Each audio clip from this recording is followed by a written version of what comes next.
All right, so this is where your training begins. I'll be your instructor throughout the program, and we'll be here to help you every step of the way. You may already have some experience driving, or this may be your first time. Either way, I think you'll learn a few things before we're done.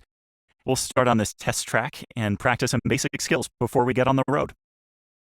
Start by looking around your vehicle. Notice the other vehicles around you. It looks like you can see everything, but there are places around your vehicle you just can't see from the driver's seat. These are often called blind spots, and it's one reason why a car has mirrors.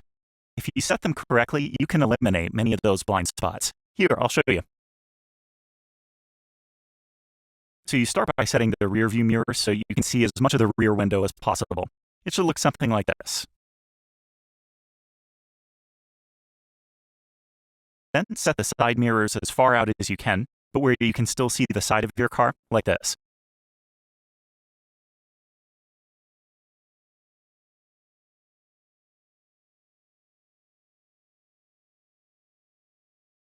Notice the life bar above.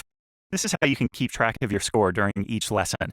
Your score will decrease for each infraction, but will also recover as you drive along without making mistakes. Your life will completely deplete, and the lesson will end for any reckless behavior, like getting into a crash, driving off-road, or excessive speeding. In every lesson, you'll be required to put on your seatbelt before starting your vehicle. Click on your seatbelt by pressing B. Okay, now start your vehicle. Use the D-pad to place the vehicle in drive. Drive up to each stop sign and come to a complete stop before moving forward. You don't get credit for stopping unless you stop completely.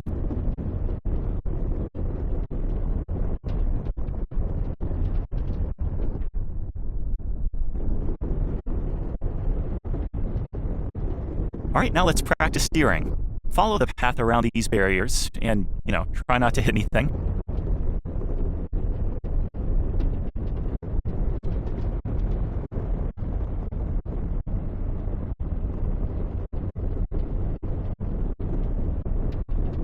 See, you're already a pro. Try using your turn signal before taking a left. Your turn signal will automatically shut off when you straighten out the wheel. We'll go over the use of turn signals in more detail in a later lesson. You can take a right and continue with the tutorial, or take a left and return to the parking lot. Notice you're not allowed to go straight. Do not enter signs are common, so keep an eye out or you may end up driving into oncoming traffic, which can be embarrassing, never mind dangerous.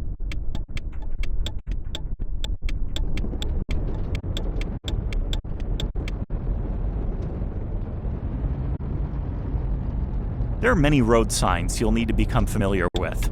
We won't cover all of them in this course, so make sure to review them on your own. One sign you should pay attention to right now is the sharp turn ahead, which is often accompanied by a reduced speed limit.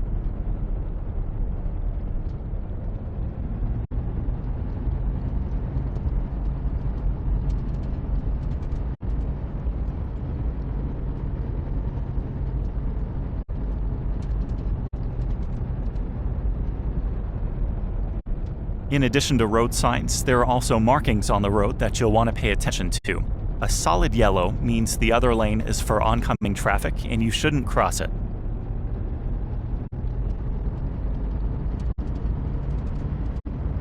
A dashed yellow line means you can pass, but use extreme caution.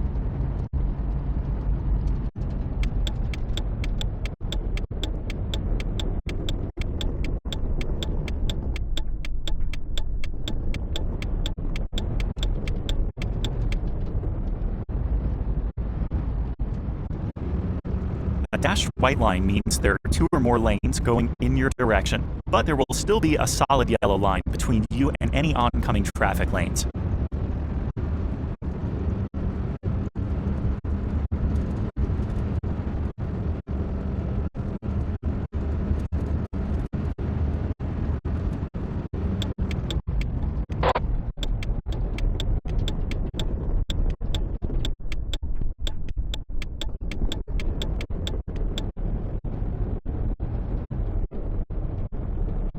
Notice the change in speed limit as we approach the final curve. This is because it's sometimes difficult to see around sharp corners, and you don't know what's waiting around the bend.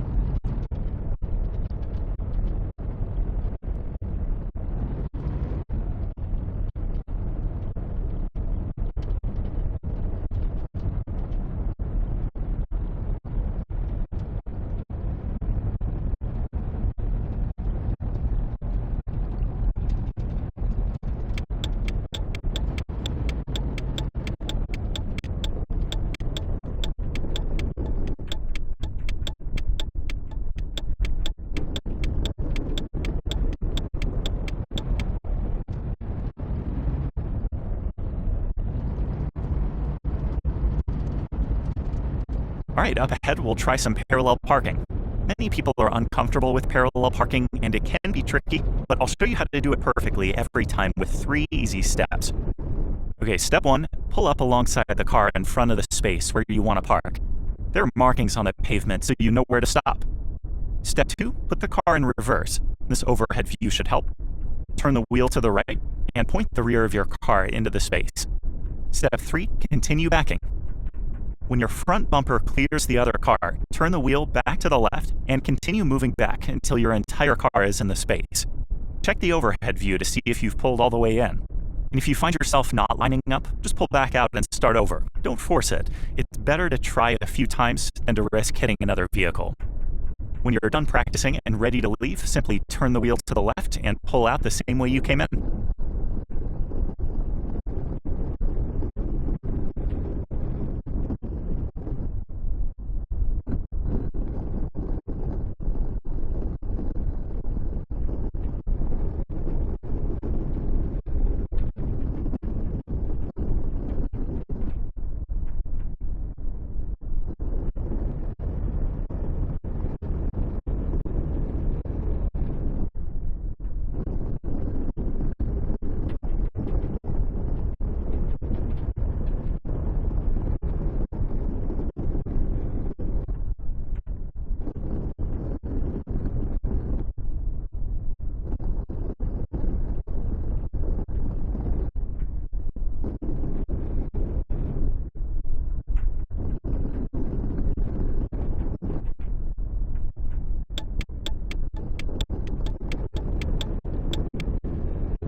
Normal parking spaces are much easier, but choosing the right one is more important than you might think. When selecting a spot, check the space for other objects. Steer clear of any tight spaces, and try not to park in a space next to a light pole or other objects which might limit your space. Just also go ahead and pull all the way through and shut down your car by putting the car in park and turning off the ignition. Okay, I think you're ready for the next lesson. You can run through the course again on your own or escape out to go back to the main menu.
Okay, so you've learned some of the basics and become more familiar with your vehicle.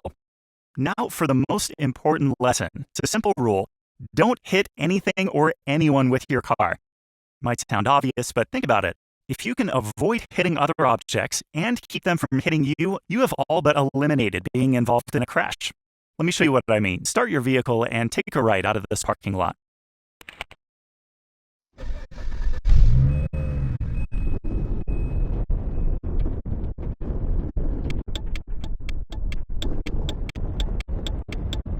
You may have heard other drivers who have been in a crash say, I didn't see it coming. Exactly, they didn't see it. That's why they got hit. The best way to see it coming is to constantly scan your surroundings. Scanning doesn't just mean looking around. It means searching for hazards in situations that could lead to a crash. It sounds simple, but there are some really effective ways of doing it.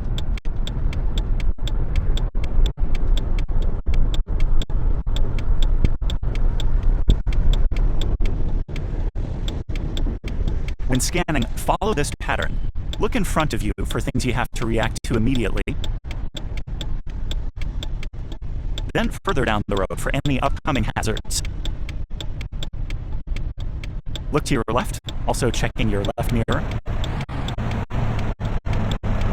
Then to your right. Finally, check your rear view mirror for any vehicles that might be coming up behind you. Okay, let's keep going.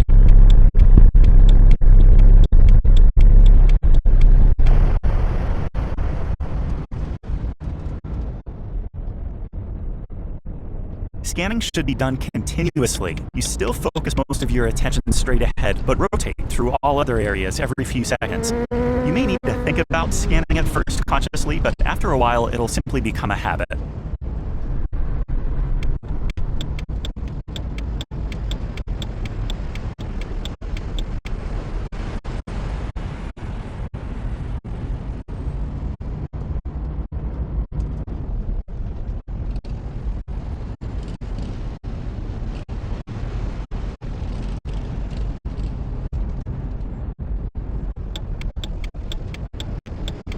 Stop here, I want to show you something. Not all hazards are readily visible. But just because you can't see them, of course, doesn't mean they're not hazards or won't become one. Hazards can be blocked by other vehicles, sharp turns, even road signs.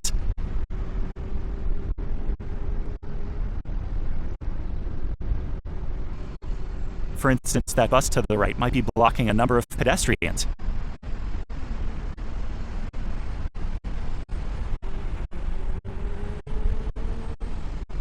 The truck to the left is hiding an emergency vehicle.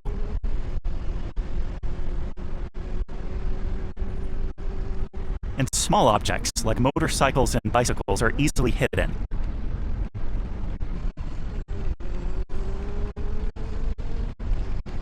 Okay, let's keep going.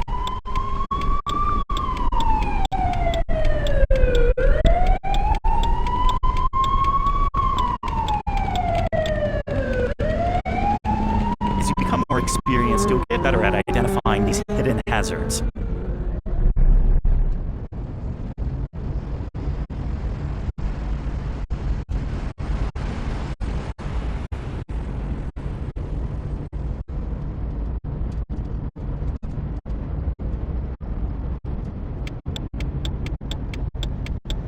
Okay, now that you know how to search for hazards, there's a technique that'll allow you to go one step further and actually predict hazards before they occur.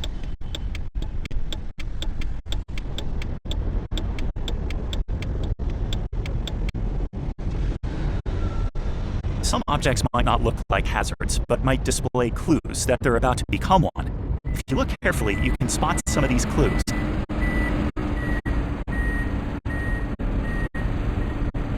Look ahead to your right.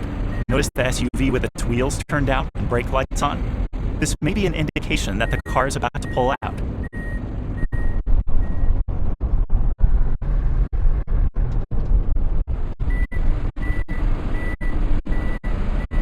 You can see that there's a driver in this truck, which means the door might open at any time, just in case you want to slow down and move slightly to the left.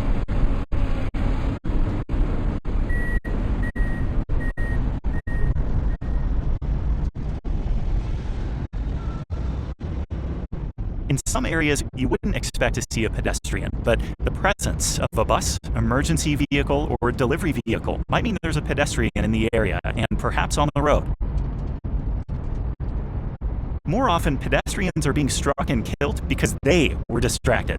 Right? Just like distracted drivers, pedestrians can be distracted by cell phones, texting, or reading. You should look at their behavior for clues about their awareness.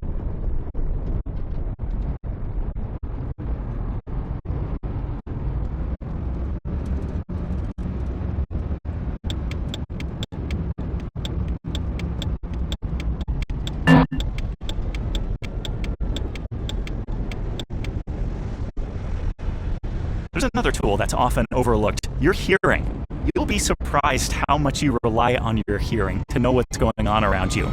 For instance, you can often hear a car coming up beside you before you see it, or the sound of an emergency vehicle approaching in the distance.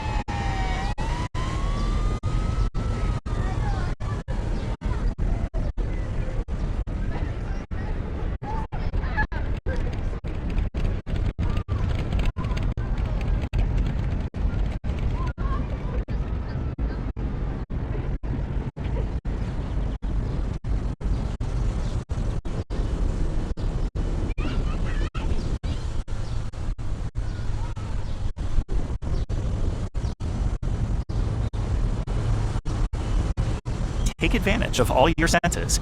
This street, for instance, is full of hazards you may hear long before you see.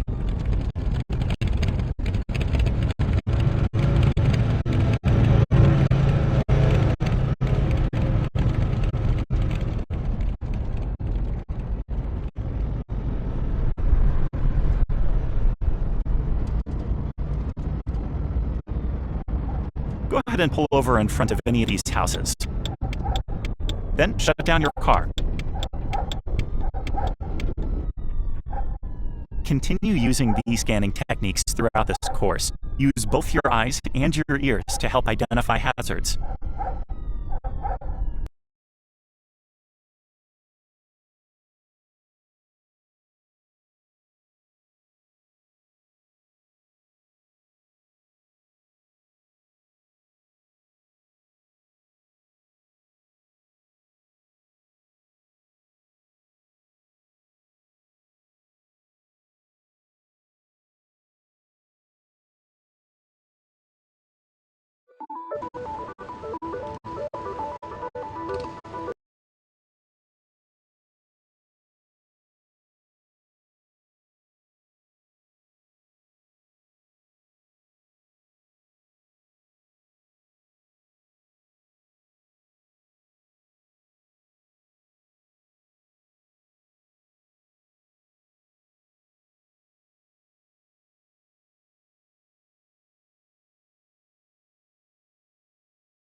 So you've learned how to identify hazards, some obvious, some not so obvious.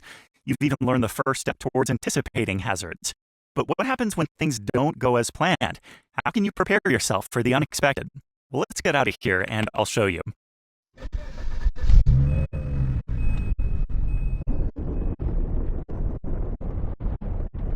Take a left out of this exit.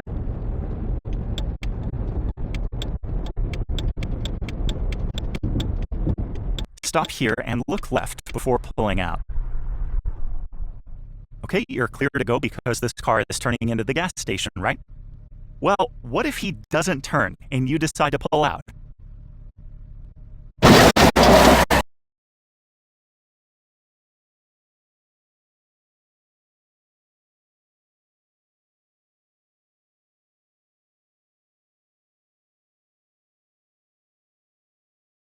As I said, things don't always go as now it's safe to pull out.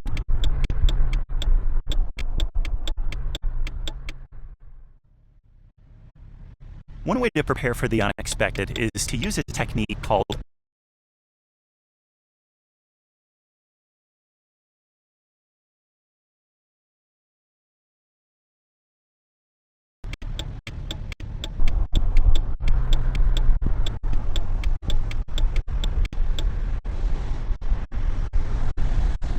For instance, what if this car on the left decides to pull out in front of us?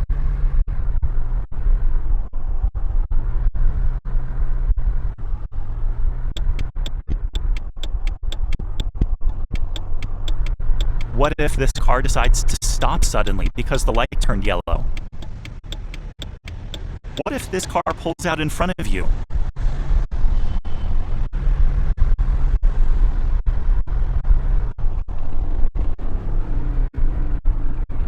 What if the kid decides to run across the street?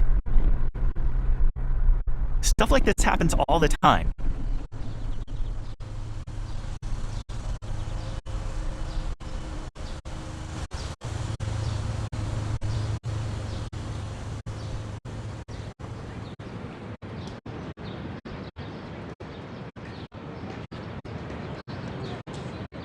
Okay, here's a math quiz. If you're traveling at the posted speed limit, how close will you get to the kid before coming to a stop? The answer? You won't even have your foot on the brake when you hit him.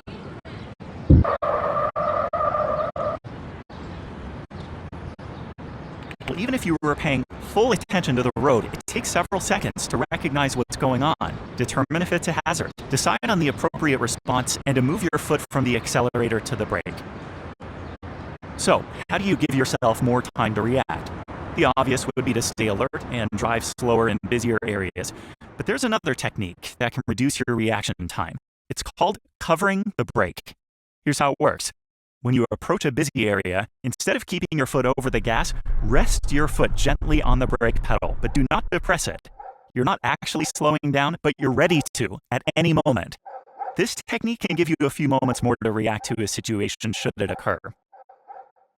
Try it yourself, scan for hazards, and ask yourself, what if? Then cover the brake when appropriate. See how quickly you can respond to any situation.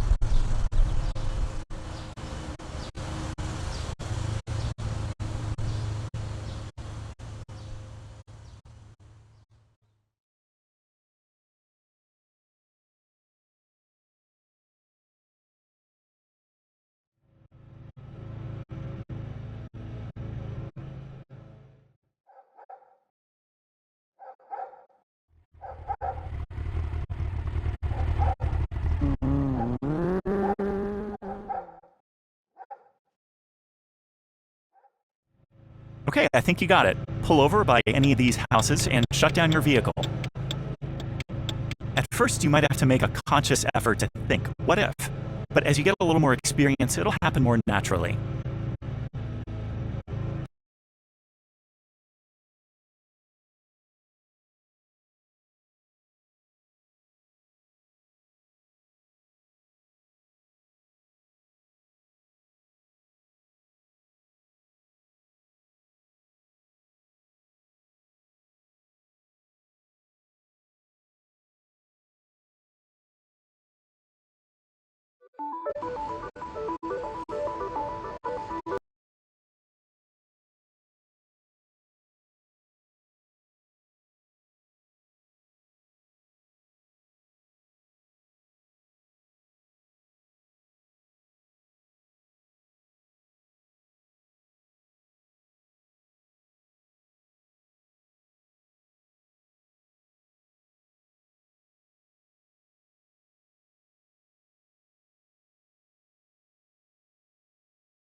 You'll have the chance to experience many types of intersections, each with their own set of rules. Let's start with the most common, the four-way stop. At these intersections, every vehicle has a stop sign. The question is, how do you know who gets to go first?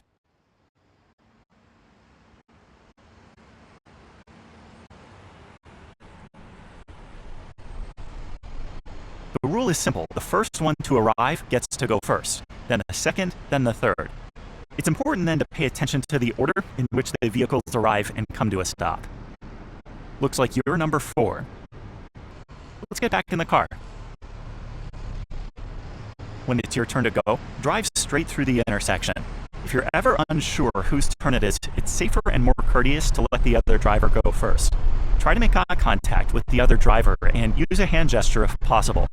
Then proceed slowly in case there was any miscommunication.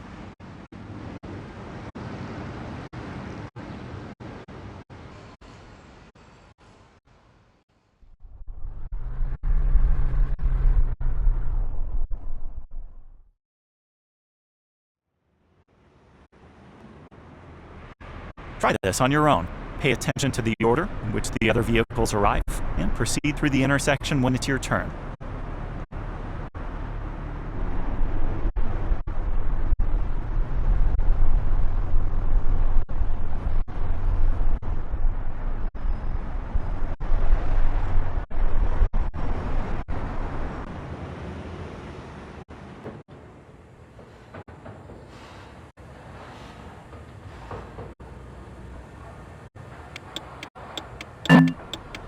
Okay, here's another intersection with very different rules.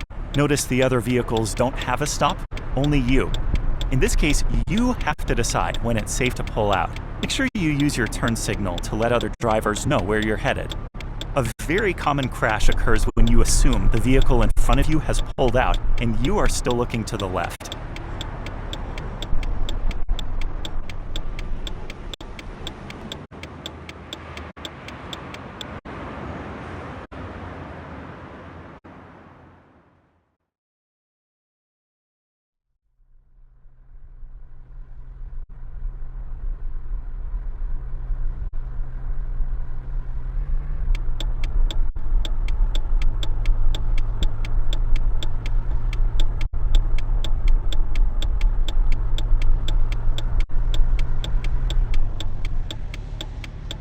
Signal lights are in a way easier because you have a light that tells you when to go. At many intersections, you can take a right when the signal light is still red. But whether the signal light is red or green, you should look both ways several times before pulling into the intersection. Remember, other drivers don't always obey traffic laws.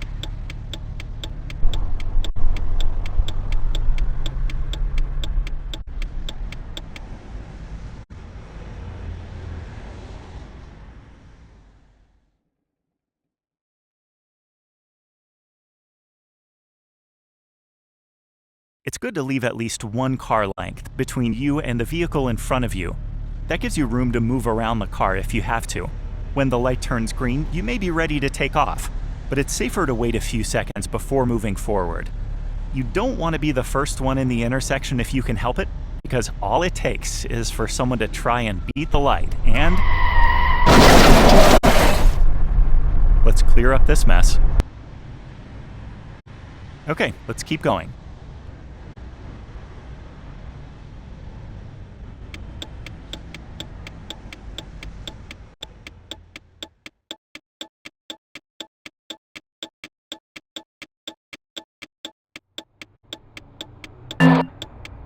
Taking a left across traffic is tricky as you're intentionally crossing in front of other vehicles. Make sure oncoming traffic is going to stop before proceeding through the intersection, even if you have a green arrow.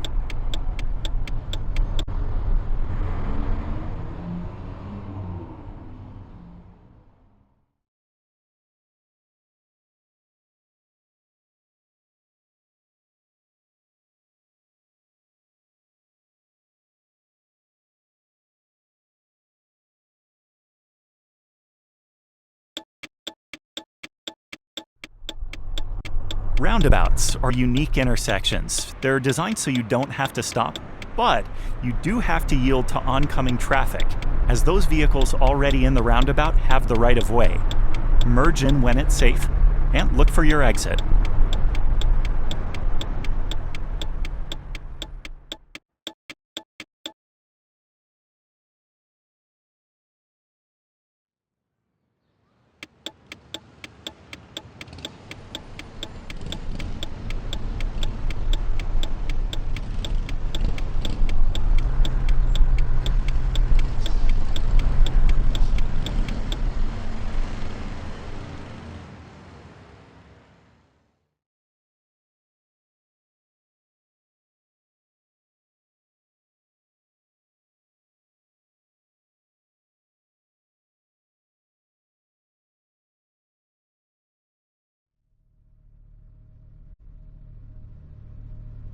Not all intersections have signal lights or stop signs. For instance, this highway with its on-ramps and off-ramps is just like an intersection where other vehicles will be crossing your path or pulling into your lane.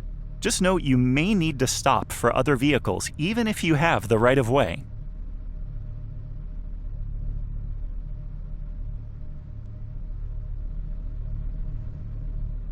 So depending on where you live, railroad crossings may be rare, but you must know what to do and what not to do. The most important thing is to take warning lights seriously. Even if you don't see a train, don't go around the gates or cross the tracks if the lights are flashing. Don't try to beat the train. Trains are moving way faster than they look, and they can't stop in time. And when it comes to a crash between you and a train, the train always wins. Wait until the gates are fully up and all warning lights stop before you cross. Even then, it's good to look both ways before crossing. Don't rely solely on the signal lights. Whatever you do, don't stop on the tracks, even if a train is not coming. If a car is in front of you, it's better to wait till he's out of the way so you don't get trapped if they suddenly stop.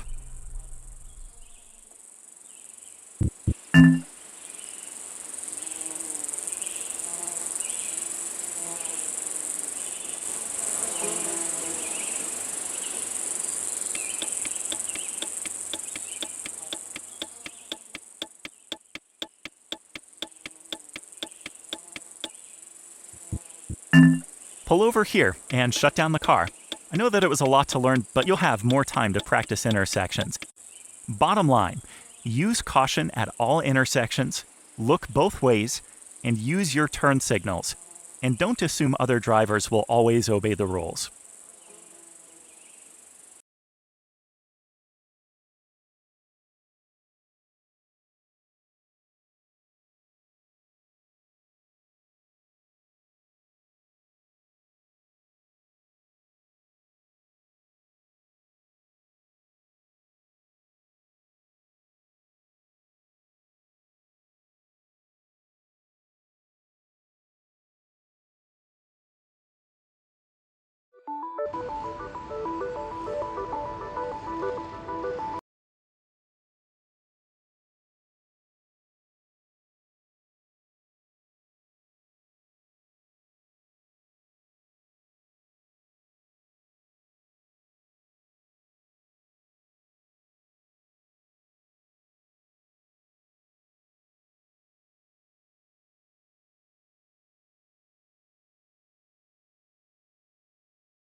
So maintaining an adequate following distance is one of the most overlooked safe driving practices.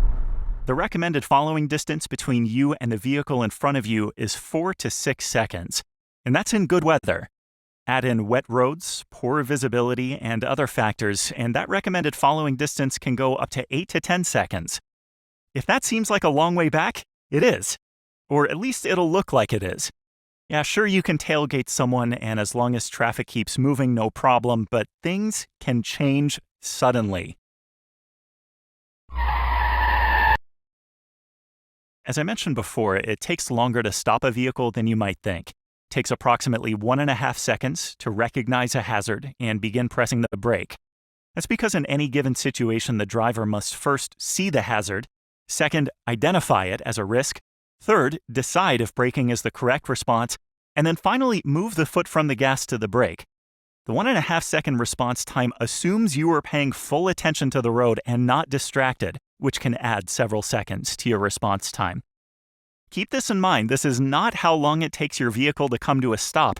It's how long it takes before your foot touches the brake and the vehicle only begins to slow down.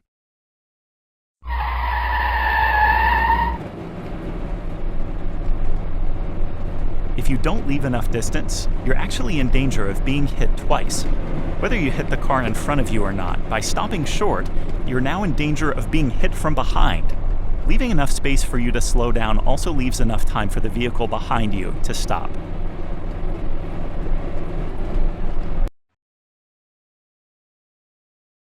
Okay, now it's your turn. Let's get on the highway and practice maintaining a 4-second following distance.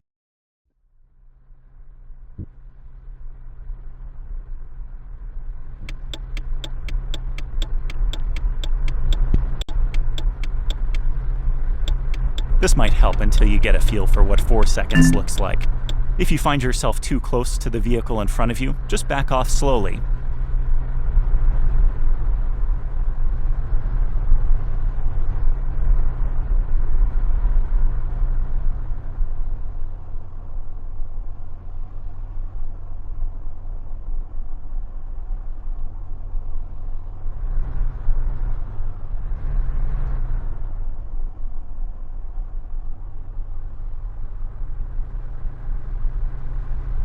Although you're doing your best to maintain a proper following distance, you won't always be able to control your distance, as other vehicles may merge in and out of your lane.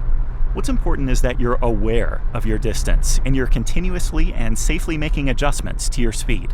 What you don't want to do is make abrupt changes in speed or drive too far below the posted speed limit. Alright, now try it without the graphic. So now, how do you know if you're maintaining a 4-second following distance? Well, one trick is to use roadside objects, such as a road sign, guardrail, or these black and yellow markers on the left. So find some marker well ahead of you.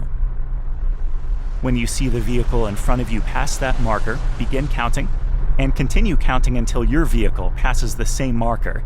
This is a good estimate of how far you are from the vehicle in front of you. Go ahead and try it. Look at the vehicle in front of you, wait until it passes some marker you choose, then count 1, 2, 3, 4, and stop counting when your car passes the same marker. If you're too close, adjust your distance, choose another marker, and then count again.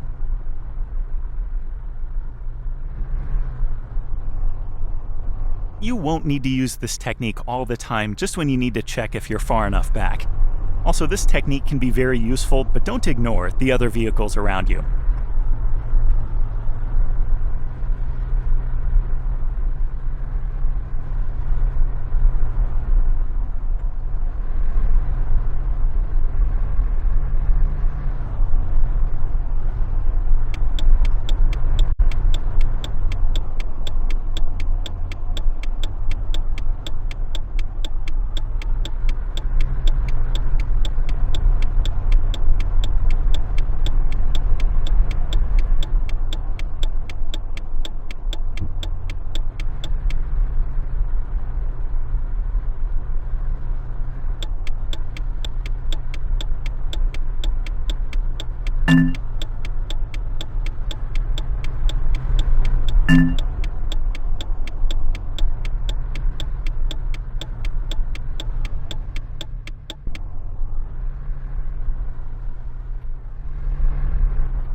Maintaining a proper following distance is just as important on surface streets as it is on the highway. You may be traveling at slower speeds, but you still need to maintain enough distance, as other vehicles are stopping and turning more often. I'll turn the graphic back on.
Go ahead and pull into any of these parking spots and shut down the car.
So, maintaining space around your vehicle is closely related to maintaining a proper following distance, but in this case, it means maintaining space all around your vehicle, not just in front of you. For this lesson, I'll provide a graphic that will warn you when other vehicles are nearby. Alright, start your vehicle and pull out onto the road. Make sure to check your mirrors and use your turn signal before pulling out.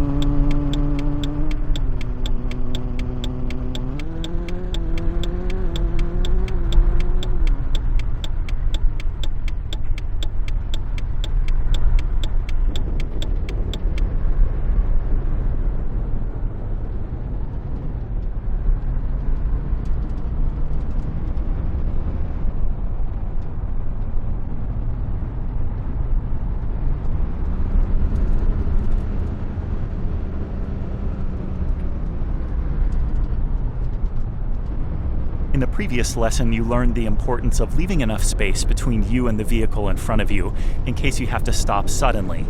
But coming to a stop may not always be the appropriate response. If the appropriate response is to steer around the vehicle, you'll need to make sure there's a safe space to move into, such as an adjacent lane. So how do you know if there's a safe space to move into? Well, the same method you use for identifying hazards, you'll also use to identify safe spaces. Use your scanning techniques, especially checking your mirrors, to identify spaces around your vehicle that are clear of traffic. Look left and right often to check if there's a car beside you, and position your vehicle so that those spaces remain clear. Don't weave in and out of traffic, just make subtle adjustments to your speed. Remember, you can't control the behavior of other drivers, but you can do your best to keep things clear around you and at least know when they're not.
On the highway, it's the same thing.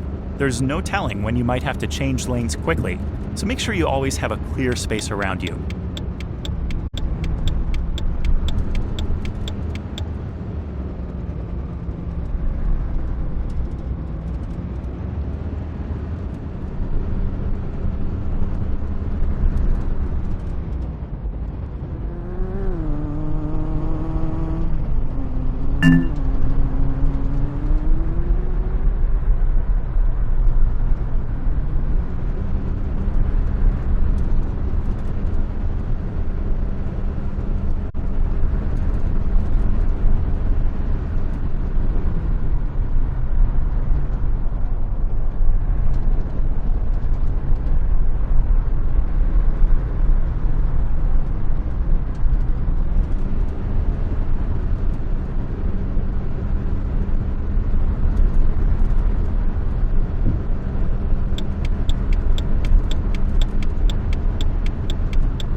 Okay, go ahead and pull into this gas station.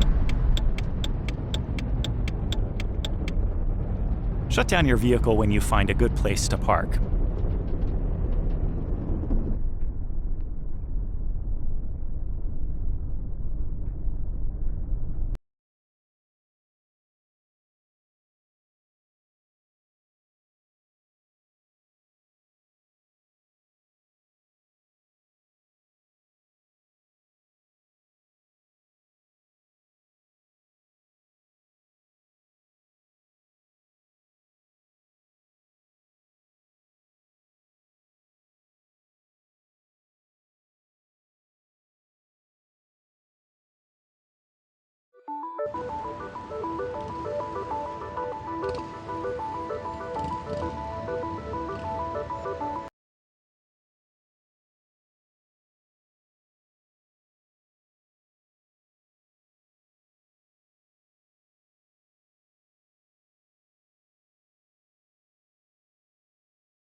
So far, you've done a good job driving with normal traffic, but let's talk about some specialty vehicles you may encounter.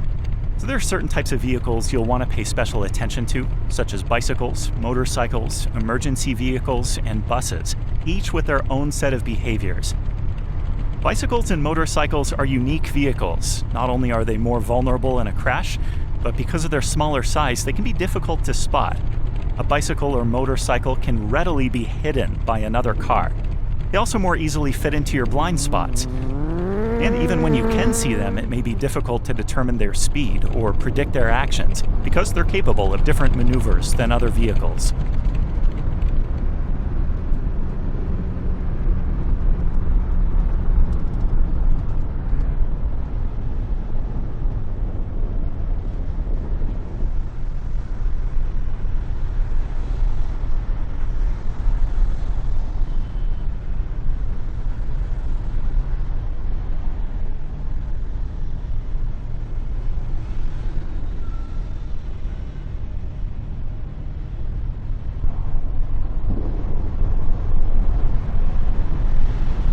There are specialty vehicles, such as buses and taxis, which make frequent stops and return to the road regularly.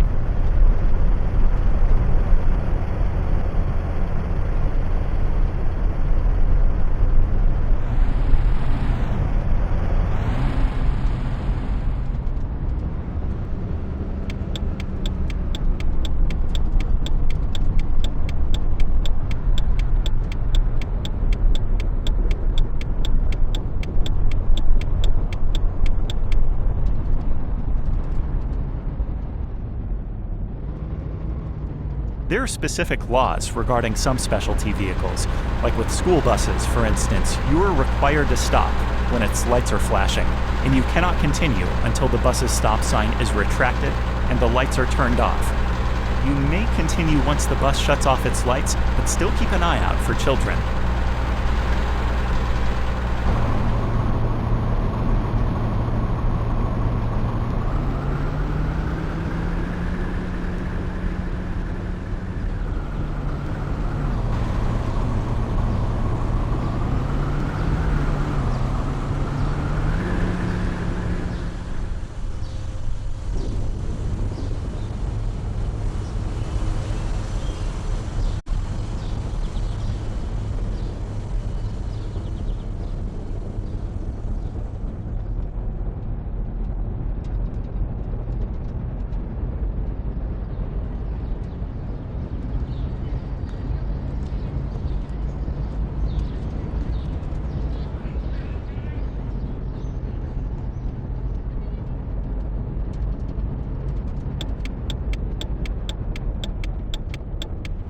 Even if a bus is coming the other way, you're still required to stop until its lights stop flashing.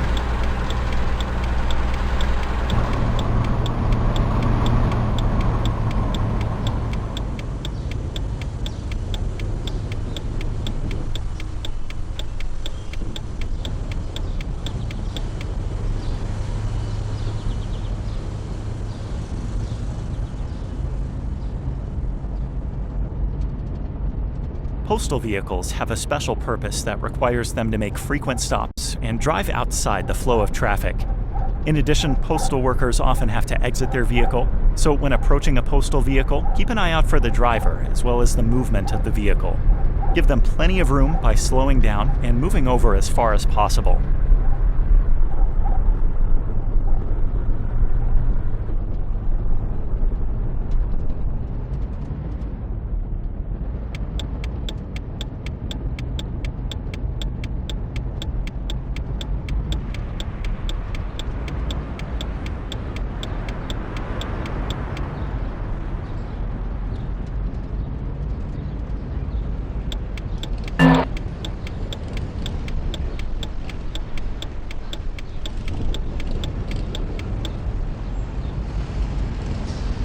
Always keep an ear out for sirens. You'll most likely hear an emergency vehicle long before you see it. There are specific laws regarding emergency vehicles. You're required to pull over as far as possible, even if the emergency vehicle is traveling in the opposite direction. If the emergency vehicle is coming up from behind you, don't panic. Simply find a safe place to pull over as quickly as possible, and keep in mind other vehicles will be trying to do the same thing.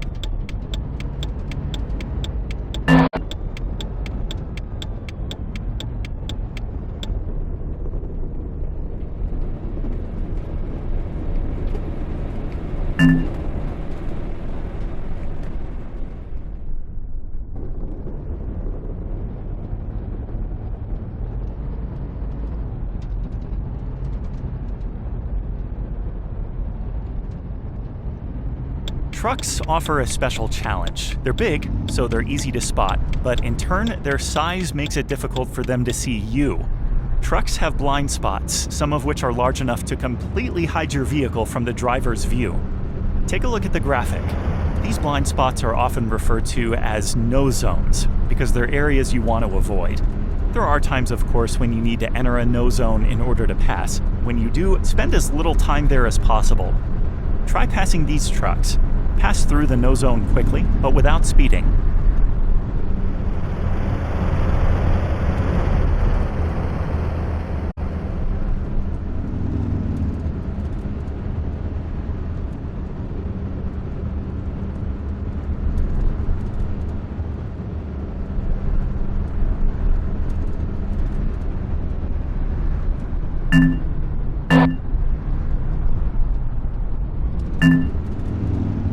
Exit here.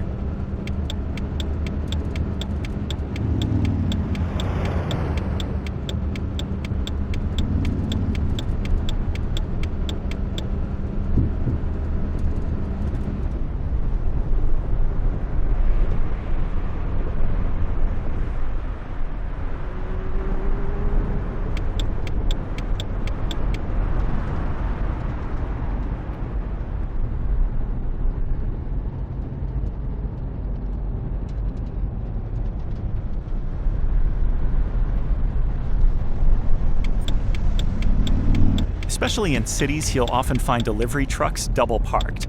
There are no special rules regarding delivery trucks, but be aware of pedestrians walking around them and check your mirrors before changing lanes.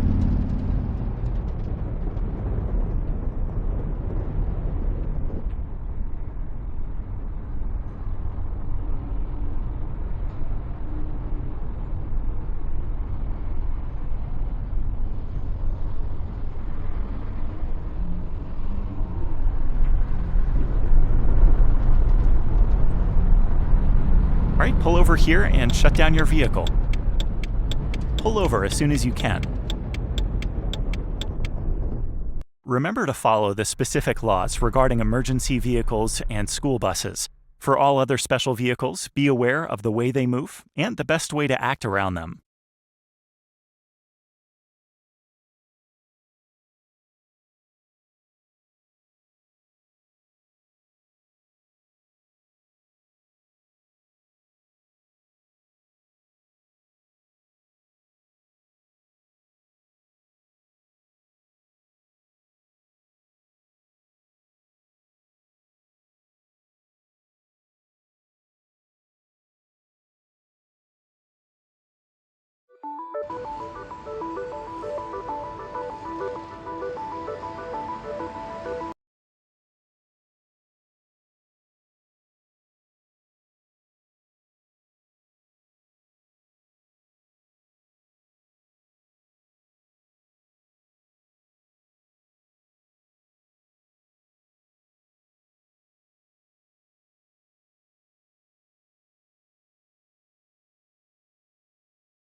Okay, so far we've had good weather, but it won't always be like that.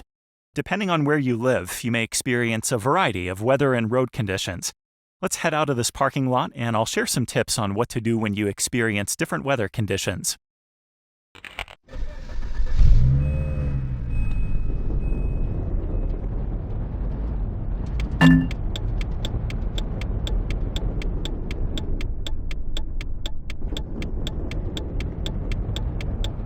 Probably the most common weather you'll run into is rain. Everything from a light rain to a heavy downpour. Alright, so the first thing you want to do when it starts to rain is put on your wipers. But you'll also want to turn on your headlights for better visibility, even if it's still daylight. Like a lot of new cars, this one has daytime running lights and auto-sensing wipers, so they'll come on automatically. If your own car doesn't, you'll have to turn them on yourself as soon as you see it start to rain.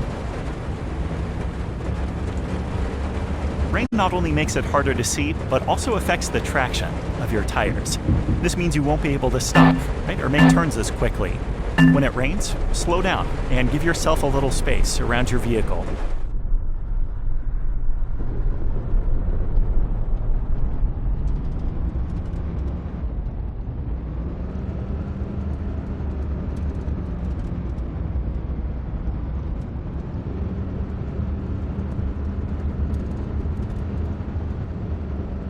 Even after it stops raining, there's still water on the road, sometimes a lot, which means you can still hydroplane. Hydroplaning is when water gets under your tires and actually lifts your vehicle off the road. Your tires are no longer touching the ground, so you can't steer at all, which, trust me, is a bad thing. If you find yourself hydroplaning, don't panic and don't hit the brakes. Simply ease off the accelerator and keep your car pointed in a safe direction. As you start to slow, the car will return to the road surface and you'll regain control. The lesson is, if the road is wet, slow down. The faster you go, the more likely you'll hydroplane. Another common weather hazard is fog. Fog can severely limit your visibility, or when it's really foggy, can completely blind you. As soon as you see fog, turn on your headlights. This will not only help you see, but will also help others see you. Many cars come with fog lights, which you should also turn on. So what about your high beams? It seems like they would light up the road even more. But strangely enough, the opposite is true. High beams reflect off of the fog and actually make it more difficult to see. Another trick is to follow the white lines on the side of the road as well as the lights of the vehicle ahead to help guide you. Keep an eye out for brake lights, because sometimes drivers panic when they can't see and stop abruptly.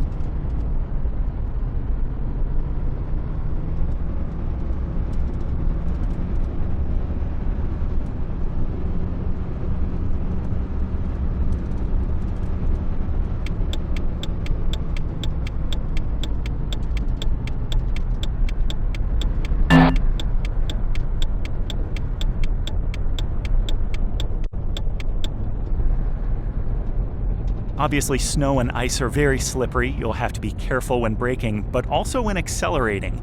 Do either of those too fast and you can find yourself off the road. Slow down well before any corners. Better to hit the brakes while you're still traveling straight than when you're in a turn. If you do find yourself in a skid, keep the wheel pointed in the direction you want to go and stay off the accelerator. If you have ABS brakes, it's okay to use them, but if you don't, brake gently enough to avoid skidding.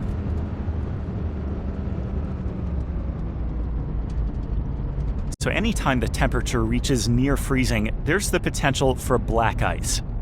What makes it so dangerous is black ice is practically invisible as it takes on the color of the road surface. If you can't see it, you at least have to anticipate it. Black ice is more common on bridges, highway underpasses, or shaded areas. If the surface of the road was wet before the temperature dropped below freezing, then there's a good chance there's black ice. Cross here onto the dirt road. Like snow and rain, dirt and loose gravel can diminish the traction of your tires. This will make it more difficult to maintain control of your vehicle and will increase the chances that your vehicle could skid off the road. If your vehicle happens to have four-wheel drive, it will help, but it can't fully make up for the lack of traction. Because your tires don't have the same grip as they do on the pavement, it will take longer to stop. So you'll need to drive slower and avoid harsh braking or acceleration. You want to stay near the center of the road, as loose gravel tends to gather on the edges. If you're following another vehicle, stay back. On dirt roads, other vehicles will kick up dust that may impair your vision, or rocks that can damage your windshield. Continue practicing these techniques until you reach the end of the road. You can get more practice by selecting the off-road section of the free drive lesson.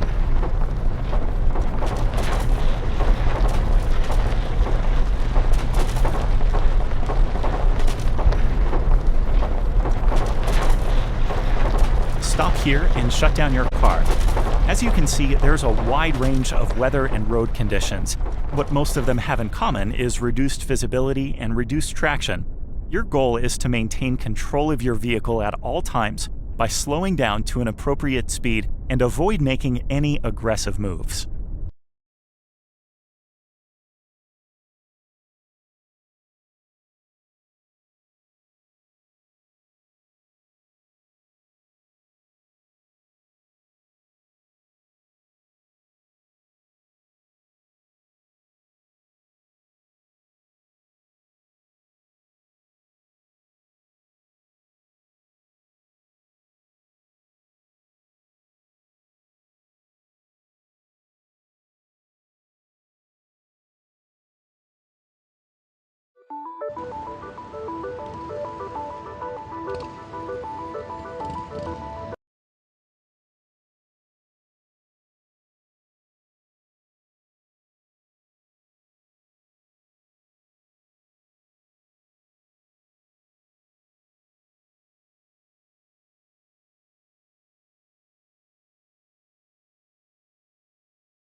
Alright, if there's one thing that will ruin everything you've learned, it's driving distracted. It doesn't matter how safe a driver you are. If you're not paying attention to the road, you might as well be driving blind. Let's take a drive, and I'll show you.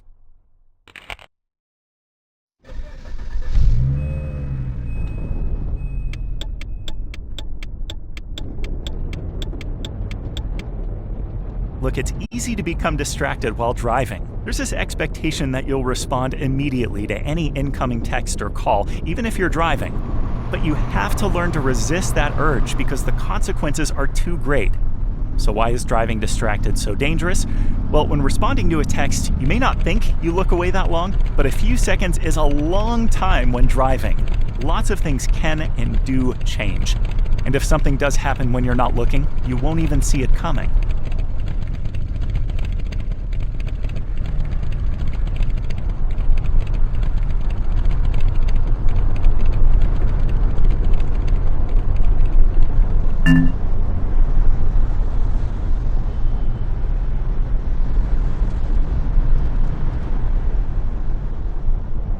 You want to know what it's like to try to drive while looking away?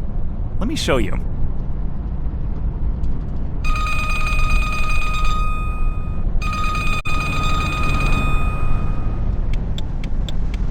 Unnerving, huh? Even when you do look back at the road, it takes a moment for your eyes to adjust and figure out what's been going on.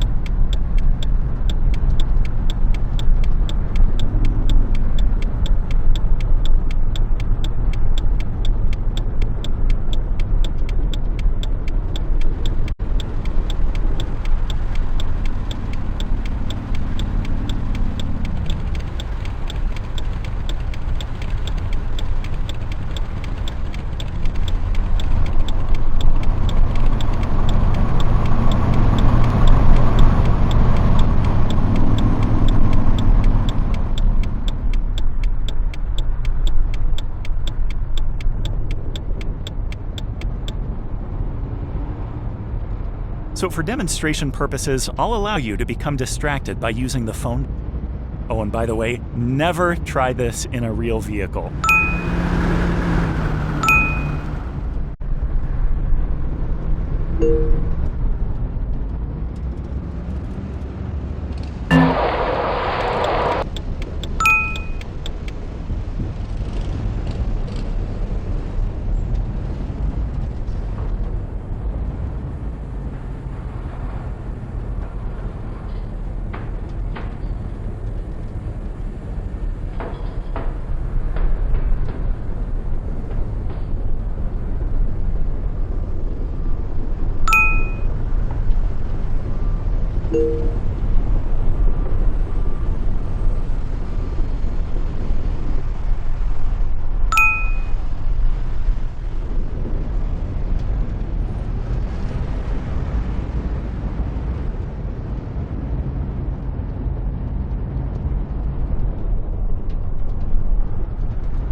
Notice how difficult it is to practice the safe driving techniques you just learned when distracted.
I'm sure you've noticed a lot of people looking at their phones while they're walking, or even some of those videos of people running into walls, falling down, or nearly being hit by a car because they weren't looking. The videos are funny, but also scary for them and for you. Because as a driver, of course, the last thing you want to do is hit a pedestrian, even if it's not your fault. You can't control their actions, but you can control your own.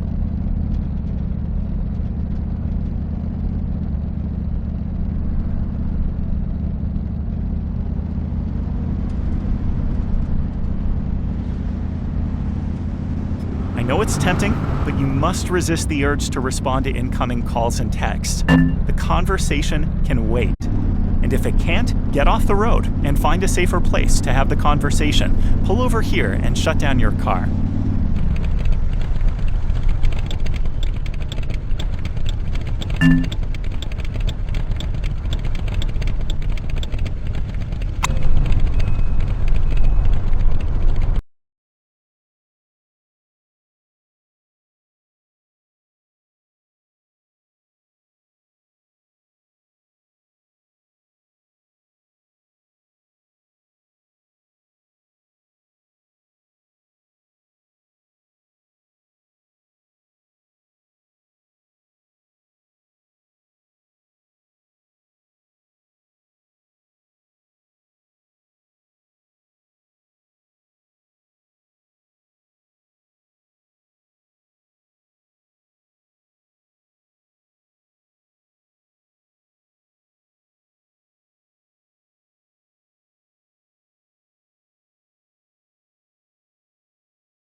Well, this is it. Time for the final drive. There's no new lesson material, just a chance for you to demonstrate all that you've learned.